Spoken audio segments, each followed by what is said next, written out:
हा, आता बघा, आता आपण काय करूया, आता आपण आपल्या राहिलेल्या सूत्रांकडे जाऊ.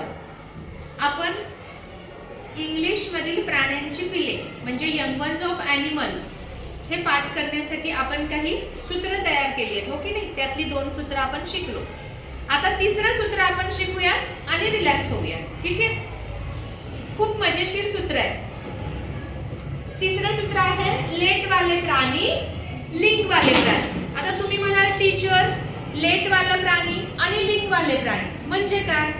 तर ही जी मी प्राण्यांची नावं लिहिली आहेत ना इथं, तर या प्राण्यांच्या शेवटी लेट हा सफिक्स लागून आणि या प्राण्यांच्या शेवटी लिंग हा सफिक्स लागून या प्राण्यांच्या पिलाचं नाव तयार होतं. सफिक्स म्हणजे काय?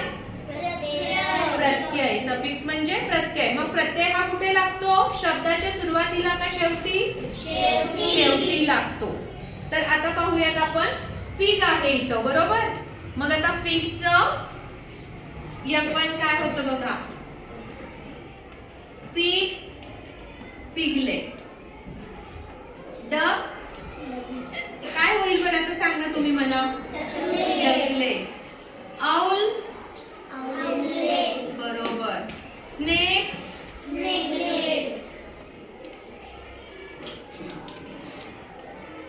पिग. आता कुठला सफिक्स लागणार आहे यांच्या नावाच्या शेवटी? लिंग. आवाज कमी येतोय. पिगचं यंगवन काय होईल? पिगलिंग. डकचं यंगवन डकलिंग. पुढे गूस, गूसचं यंगवन गॉसलिंग. काय म्हणायचं त्याला? गॉसलिंग. स्पायडरचं यंगवन स्पायडरलिंग. आणि बर्ड म्हणजे कोणताही पक्षी असेल तर त्याच्या यंगवनला काय म्हणतात? नेस्टलिंग म्हणतात. बर्डच्या यंगवनला काय म्हणतात? नेस्टलिंग.